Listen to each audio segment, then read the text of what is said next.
여러분 안녕하세요. 11월 18일 여의도 펀드매니저TV입니다. 네, 토요일 아침인데 뭐 할 일도 없어서 오늘 새벽에 끝난 미국 시장을 한번 분석을 쭉 해봤는데 그냥 글로 쓰는 것보다도 또 영상 좋아하시니까 영상을 한번 간단하게 만들어 봤습니다. 미국과 한국의 묘한 디커플링, 아니 묘해요. 며칠 커플링으로 가다가 또 묘하게 서로 이제 세퍼레이션 분리되는데 묘한 디커플링. 새로운 성장 모멘텀이 필요한데 미국은 이제 팍 치고 올라간 후에 거의 맥스 기술적 반등은 거의 끝난 상태. 한국은 비리비리하다가 살짝 올라온 상태. 뭐 이런 상태인데 일단 우리의 관심은 미국처럼 우리 한국이 한 번 더 치고 올라갈 수 있는 거냐. 그런데 그만큼 지금 힘이 받쳐주지 못한 거죠. 두 번째는 뭐가 있어야 또 힘을 받쳐서 올라갈 수 있는 거냐. 이 두 가지에 대한 관심이 굉장히 큰데 오늘 아침 미국 주시장을 보면 빠지지도 않고 또 그렇게 많이 올라가지도 않고 강보합에서 마감을 하면서 장이 끝났습니다. 이런 면에서 바닥은 확실한데 뭔가 또 추가로 치고 올라갈 그 가능성이 없다. 이렇게 봐야 될 것 같아요. 일단 미국 시간으로 21일 날, 우리나라 시간으로 22일 날 발표될 엔비디아가 한 단계 더 치고 올라가 줄지 아니면 서로 또 폭탄을 맞고 밑으로 가라앉을지 이걸 결정할 그럴 상황인 것 같다. 그래서 연말까지는 미국 뭐 크게 흘러내릴 생각도 없고 한국도 마찬가지인데 누가 더 추가로 많이 올라가느냐 이 싸움인 것 같은데 수급의 문제, 제도의 문제, 정치적인 문제, 내년에 대한 경제 전망 이런 것들이 막 섞여 있는 굉장히 머리 아픈 그런 11월입니다. 우리는 지금 이제 공매도 금지에 대한 여러 가지 논쟁이 있죠. 좋아요. 땅을 평평하게, 운동장을 평평하게 해달라 해서 그러면은 정부 입장에서는 기관 투자가들과 똑같이 너희들의 조건을 맞춰주겠다. 이게 이제 정부가 생각하는 기울어진 운동장을 고치는 방법인데 또 어떤 유튜브들을 보면은 개인들이 생각하는 평평한 땅 그런 개념이 아니다는 거죠. 외국인이나 기관 투자가들이 공매를 칠 수 없는 그러한 제도적인 장치가 필요하다는 거죠. 네. 그래야만 평평한 거지. 숫자를 뭘 맞춰주고 이런 그것은 당연히 있어야 되고 평평한 것은 그런 개념이 아니다. 이렇게 또 이야기를 하는 그러한 사람들도 있습니다. 그래서 참 머리가 아픈데 일단 저는 외국인들이 어떻게 공매를 치는지 모르는데 국내 기관 투자가들의 공매 제가 시스템을 한번 이야기해 줄게요. 제가 해봤으니까. 먼저 이제 증권회사가 있죠. 네, 시큐리티 컴퍼니가 있고 여기에 주로 이제 PBS가 있습니다. 프라임 브로커 서비스라고 해서 우리나라에 5개 정도 증권사가 PBS 서비스를 해주는데 뭐 NH, 미래, 한투, 삼성, 신한 뭐 이 정도가 이제 프라임 브로커 서비스를 해주죠. 주로 이제 사모자산 운영은 이 프라임 브로커 서비스에서 주로 그 공매를 많이 빌려오죠. 그다음에 주식을 빌려오면은 이자를 주고 이제 기간을 서로 하자. 뭐 처음에 뭐 1개월 쓰겠다, 3개월 쓰겠다, 6개월 쓰겠다. 그럼 프라임 브로커 서비스 이 물량은 언제 일단 갚아야 된다. 뭐 6개월 후다 얼마 다 이렇게 내용을 있어서 계약을 맺습니다. 그러면은 여기서 이제 어떤 게 또 작동을 하냐면 이게 이제 사모자산이 있고 이게 프라임 브로커 서비스가 있고 PBS가 있고 여기서 이제 있고 그다음 다른 이제 증권사들에서도 또 빌려오는데 여기에 모든 것을 예탁원에다가 다 등록을 시킵니다. 예탁원에다 빌려온 물량을 예탁원에다 등록을 시켜서 이 예탁원에서 물량이 있지 않으면은 국내 기관 투자가들은 공매를 칠 수 없어요. 자동으로 다 걸려서 척척척 막 전산으로 다 이게 막힙니다. 그래서 국내 기관 투자가들은 이건 뭐 거의 100%가 전산이 되는데 외국계들이 이제 문제인데 외국계는 저는 어떻게 하는지는 모르겠어요. 자, 두 번째. 여러분, 우리도 사모자산을 하면서 롱숏 플레이를 많이 해봤는데 롱과 숏을 해봤는데 먼저 국내 기관에서 롱숏 플레이를 하면 뭐 삼성전자를 사고 SK 하이닉스를 파는 그런 롱숏 플레이도 있지만 삼성전자를 패고 애플을 사는 것도 있고 이런 글로벌 롱숏도 참 많이 걸리거든요. 외국 애들은 이러한 것들인데 그러면 포지션을 전부 다 볼 수 있게 해줬다. 예를 들어서 국내 기관 투자가들이 예를 들어서 뭐 제가 좋아하는 두산 테스나의 공매를 쭉 외국인께 다 보여줘. 그러면 국내 개인들이 얼마를 가지고 있고 얼마를 가지고 다 보여주면 이렇게 노출된 건 양날의 칼이에요. 왜 양날의 칼이냐면 만약에 국내 외국인들이 이걸 보고 발행 물량이 거의 다 소화돼서 한 5%만 땡겨버리면 물량이 없네. 예를 들어서 그렇게 했다고 칩시다. 그러면 조용히 물량을 다 사서 물량을 말린 다음에 계속 가격을 끌고 올라가요. 그러면 국내 기관들은 숏을 쳐놨는데, 개인들은 숏을 쳐놨는데 이걸 계속 가격이 손실이 나니까 사서 메꿔야 되잖아요. 시장에서 바이를 해서 메꿔야 되는데 물량이 없는 거죠. 외국인들이 다 사서 자기들이 가지고 있으니까 최악의 케이스인 거죠. 이게 이제 숏 스퀴즈인데 이런 케이스도 나오지 말란 법이 없는 거죠. 이런 케이스들이 비일비재할 수도 있어요. 외국에도 가끔 이런 숏 스퀴즈가 나와서 물량 말린 케이스가 가끔은 있어요. 아주 가끔, 많지는 않아요. 그러나 국내처럼 이렇게 얇게 돼 있는 물량이나 이런 것들은 당할 가능성도 있어요. 그러니까 먼저 롱숏을 하려면 이것을 분석을 해서 뭘 사고 뭘 팔아야 되는지 먼저 분석의 깊이나 툴에서 개인들은 약할 수밖에 없는 구조죠. 네. 그다음에 수급을 대차해 올 능력, 모든 것들에 있어서 개인들은 힘이 분산돼 있잖아요. 몇만 명으로. 이런 것들에서 과연 롱숏을 다 까발려주는 게 맞는 거냐, 뭐 이런 생각은 좀 하는 거죠. 우리 같은 펀드 매니저들도 롱숏에서 먹는 케이스 별로 없어요. 네, 어렵습니다. 어려워서 롱숏을 너무 제도적으로 평평한 운동장에 너무 맞추면 안 된다. 이걸 이길 수 있는 것은 자료를 더 많이 개인들을 위해서 써주고 많이 또 접근할 수 있게 해주고 이러한 쪽으로 제도가 좀 개선이 돼야 되는 거지. 이 제도 자체에 대해서 목말라 해서는 이길 수는 없다. 이게 이제 제 생각인 거죠. 네, 저는 정보와 분석의 툴의 싸움이 오히려 공매도를 허락해 줄 때 더 중요한 문제이다. 누가 롱과 숏을 확실하게 잡을 수 있는 그 기술과 능력을 가지고 있느냐, 이 싸움이라는 거죠. 향후엔. 네, 저는 그렇게 한번 생각을 해봤습니다. 구독, 좋아요 많이 눌러주십시오.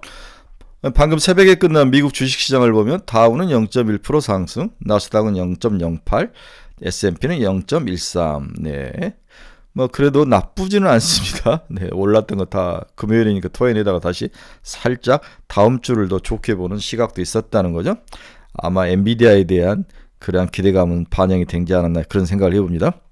자, 지난 금요일이죠. 금요일날 우리나라 시장은 수급 환경 변화도 긍정적이었다. 외국인이 2.4조를 사고 국내 기관은 2.1조를 11월 달에 사서 순매수를 모습을 보였다. 반면 고객 예탁금은 48조 원으로 정체되었다. 수급의 주도권에 이동이 필요하다. 외국인으로 가버렸다는 거죠. 수급의 주도권이. 11월 한 달 수급을 보면 외국인은 2.5조를 샀고 기관도 2.4조를 샀는데 개인은 4.5조를 팔아서 다 토해냈다는 거죠. 여기에 이제 최근에 이제 가장 중요한 경제 지표는 환율이죠. 금리에서 환율로 왔고 원화가 4.8% 강세로 돌아섰고 유로와 2.6%, 대만이 2%, 중국이 1%, 일본이 0.3% 강세로 돌아선 모습, 한국이 가장 많은 강세로 돌아섰다. 이게 이제 외국인들을 끌어들이는 요인이 아닌가. 공매도가 아니라는 거죠. 네, 공매도가 아니라는 거죠. 여기에 너무 에너지를 쓰지 마라. 저는 이렇게 이야기를 하고 싶은 거죠. 지난 한 주간 우리의 그 수급을 보면 개인은 2.2조를 팔았죠. 외국인과 금융투자는 거의 이걸 다 받았죠. 네, 투시는 계속 환매가 들어오는 것 같아요. 제가 봐서 투시는 1,400억 정도 팔았다. 코스닥도 마찬가지입니다. 금융투자 투시는 계속 팔고 외국인은 사는 그런 모습. 이 코스닥에서는 국내 금융투자나 그 투시는 사지 않죠. 왜 그러냐면은 계속 연말이 되니까 환매가 들어오죠. 펀드 환매가 들어오고 이렇게 불안한 장에서는 돈을 걷어들이죠.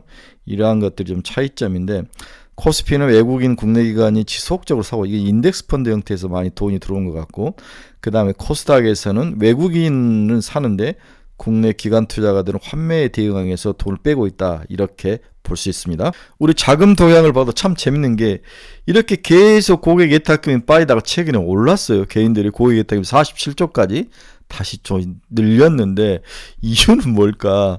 이제 이 공매도를 이제 금하고 제도를 바꾼다니까 기대감으로 좀 돈이 들어왔던 것 같아요. 신용잔고는 여전히 16.8조. 뭐 크게 늘지도 않고 빠지도 않고 빠진 이후에 살짝 옆으로 행보하는 그런 모습. 그만큼 이 증시 자금 수급에서는 한국 개인 투자가들이 돈이 없다. 이것을 여실하게 보여주는 이야기죠. 그래서 산타넬리 기대감은 확실히 있다. 핵심 지표는 이제 금리에서 우리나라 시장 환율로 변화가 됐다. 환율이 1290원대까지 빠지면서 외국인들의 자금을 유입할 수 있는 그러한 모습이 있다.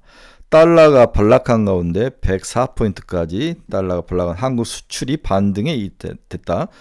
반등에 성공하면서 원화가 상대적으로 강세를 이끌었다. 우리나라 모든 경제지표에서 주가와 가장 크게 연동하는 것은 수출이죠. 네, 수출이 증가하면 주식이 좋아지는 모습은 시차는 있을 수는 있지만 확실히 연동하는 건 수출이다. 그 수출을 보는데 그중에서 최근에 가장 눈에 드는 것은 반도체 수출밖에 없는 거죠. 오늘 아침에 끝난 미국 달러 지수는 103.68로 달러가 약세로 확실히 돌아섰습니다. 원화는 1295원까지 강세의 모습을 보이는 모습. 이게 이제 수출이라는 큰 모습이 있고 금리가 미국에서 하락하면서 한국의 원화가 강세의 모습으로 돌아서는 모습.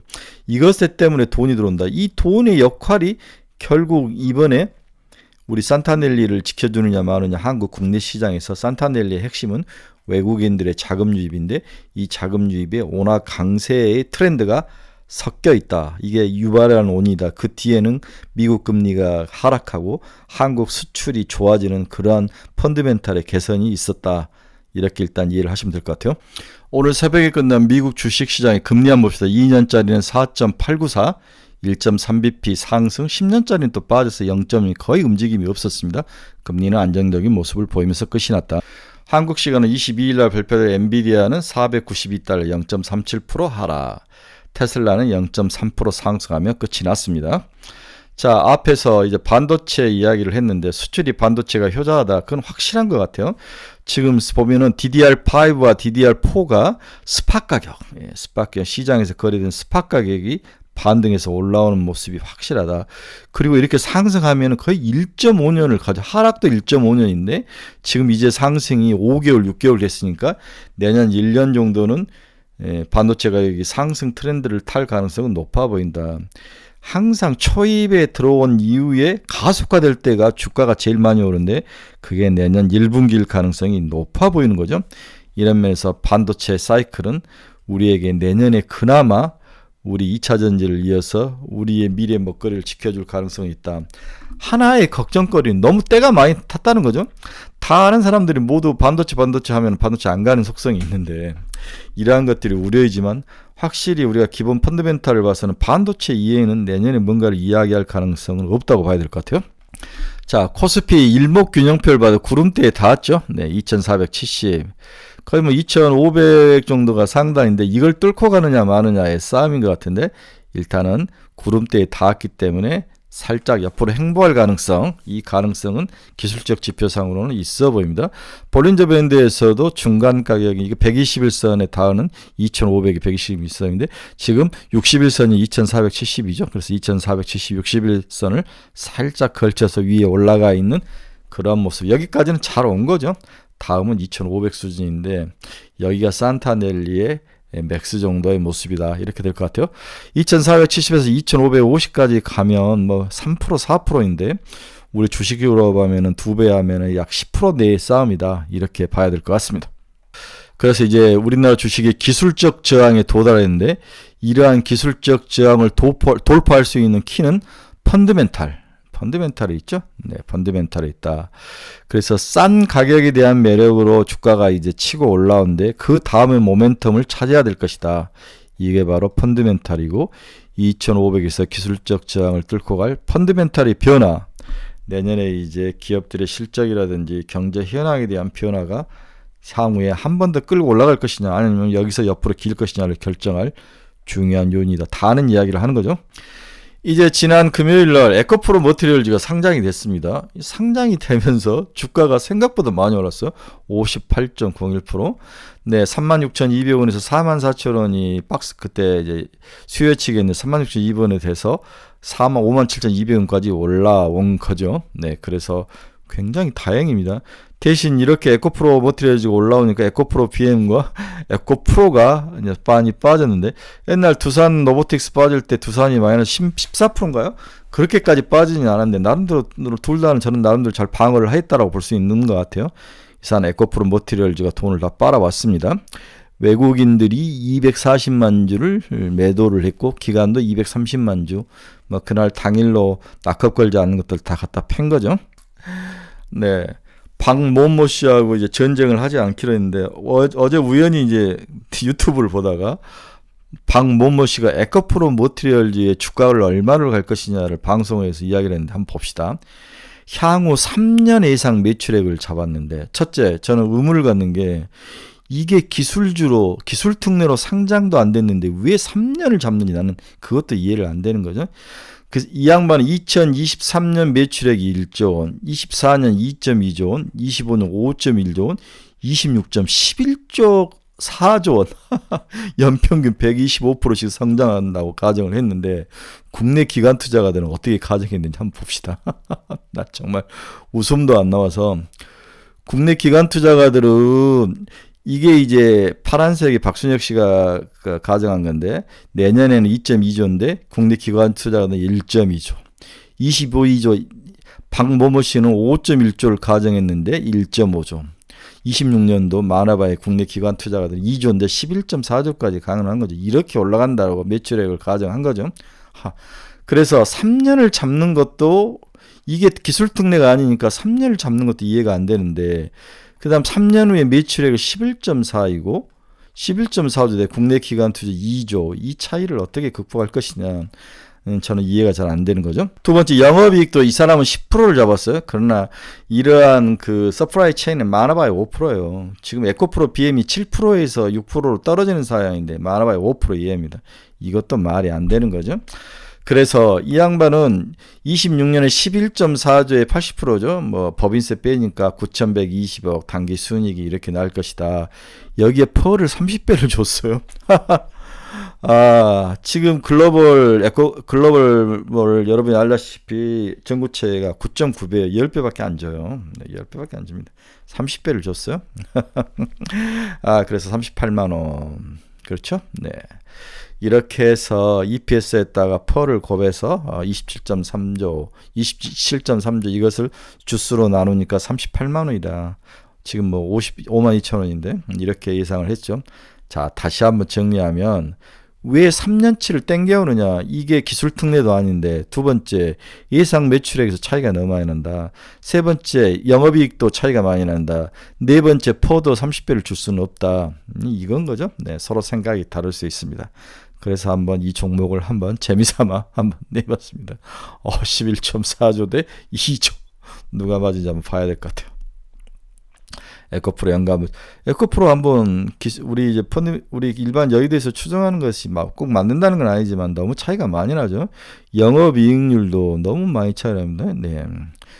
영업이익률도 한번 봅시다. 영업이익이 여기 이렇게 나와 있네요. 네. 영업이익률도 많아봐야 7.1% 주는 건데 저 사람은 10% 잡는 거죠. 네.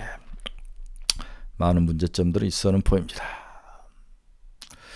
네, 오늘은 뭐 간단하게 지난 금요일 날, 오늘 새벽에 끝난 미국 주식시장을 한번 봤습니다. 뭐가 맞는지 틀린지는 모를 것 같아요.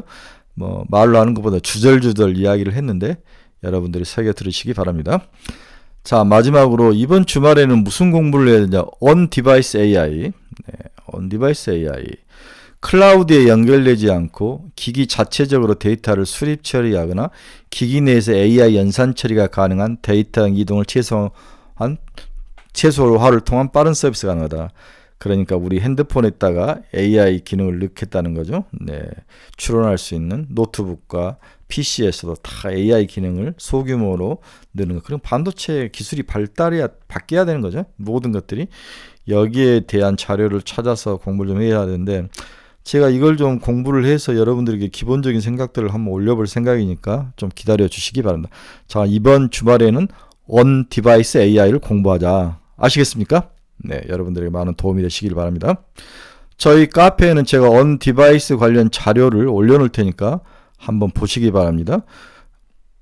오늘은 주말 아침에 편하게 이 말 저 말 막 던졌습니다. 네, 투자의 방향성들, 여러분들 중에서 투자의 방향성을 잃어보시는 저희 카페로 오십시오. 그리고 종목에 대한 상담이 필요하신 분도 저희 카페로 오십시오. 관심 종목에 대해서 또 필요하신 분들은 저희 카페 오셔서 한번 둘러보시고 꼭 가입을 하시기 바랍니다. 여러분 감사합니다. 내일 다음 주 투자 전략을 가지고 만나도록 하겠습니다. 여러분 감사합니다.